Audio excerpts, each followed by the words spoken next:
ஆண்டவர் இயேசுவின் நாமத்தில் அன்பின் வாழ்த்துக்கள். இந்த நாளின் செய்தி நீதிமொழியின் புஸ்தகம் 8ஆம் அதிகாரம். கடந்த சில வாரங்களாக இதில் நாம் தியானித்துக் கொண்டிருக்கிறோம்.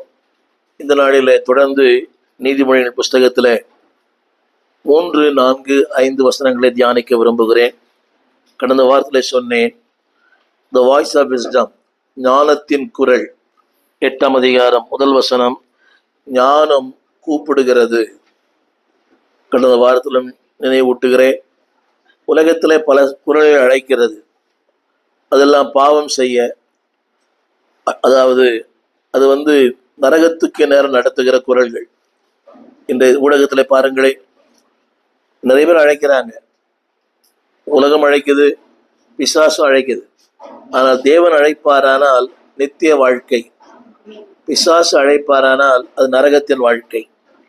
அதனால முதல்ல புரிஞ்சுக்கணும், இது தேவ சத்தமா பிசாசின் சத்தமான்னு முதல்ல புரிஞ்சுக்கணும்.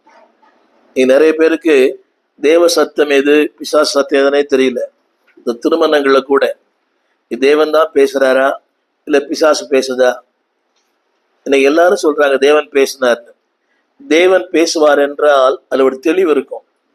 தேவன் பேசுவார் என்றால் அதில் குழப்பம் இருக்காது. தேவன் பேசுவார் என்றால் நேரடியாய் பேசுவார். நான் உங்களோட சொல்ல விரும்புகிறேன், ஆண்டவர் உங்களுக்கு ஒரு வார்த்தை சொல்லுவார், ஆனால் உங்களிடத்துல பேசுவார். அதை இன்னொரு இடத்துல சொல்ல மாட்டார். உங்களுடைய ஊழியக்காரன் சொன்னா பரவாயில்லை, ஆண்டவர் உங்களிடத்துல ஒரு வார்த்தையை சொல்ல விரும்பினால் உங்களிடத்தில் நேரடியாய் பேசுவார். ஆண்டவருக்கு இடைத்தரகர்கள் தேவையில்லை. நிறைய பேர் இப்படி சொல்றாங்க, எனக்கு கர்த்தர் சொன்னார் உங்ககிட்ட சொல்லி அப்படி சொல்ல மாட்டார். சில நேரங்கள் அப்படி இருக்கலாம். ஆனா பொதுவாக ஆண்டவர் உங்களுக்கு ஒரு வார்த்தை சொல்ல வேண்டும் என்று விரும்பினால் நேரடியாக பேசுவார். தாவீது தவறு செய்தான். அந்த தவறை சுட்டி காட்ட ஆண்டவர் ஒரு மனிதன் அனுப்பினார், நேரடியாக பேசினார்.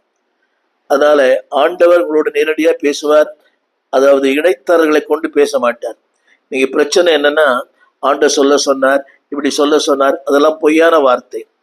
இப்படித்தான் அப்சலோம் விழுந்து போனான். இந்த பைபிள்ல அகித்தோப்பேல் ஒருத்தர் இருக்கிறான். அகித்தோப்பேல் அவன் தாவீதுக்கு ஆலோசனைக்காரனா இருந்தான். பல நேரங்களில் அந்த அகித்தோப்பேல் தேவனிடத்துல ஞானத்தை பெறுவதற்குமாறாக ஒரு காலத்தில் தேவ ஞானம் பெற்றான். ஆனா கடைசி காலத்துல பிசாசு ஞானம் அவனுக்குள்ள வந்துச்சு. என்னை கேட்கிற அன்பான தேவ பிள்ளைகளே, முதல் குறிப்பு, ஞானம் அழைக்கிறது. 8ஆம் அதிகாரம் 1 வசனம், ஞானம் கூப்பிடுகிறது இல்லையோ. ஒரு ஊழியனா சொல்லுகிறேன், ஒரு ஆலயத்துல பிரசங்கம் 100 பேர் இருக்கிறாங்கன்னா அதுல 10 பேர் தான் பிரசங்கம் ஒழுங்கா கேட்கிறாங்க.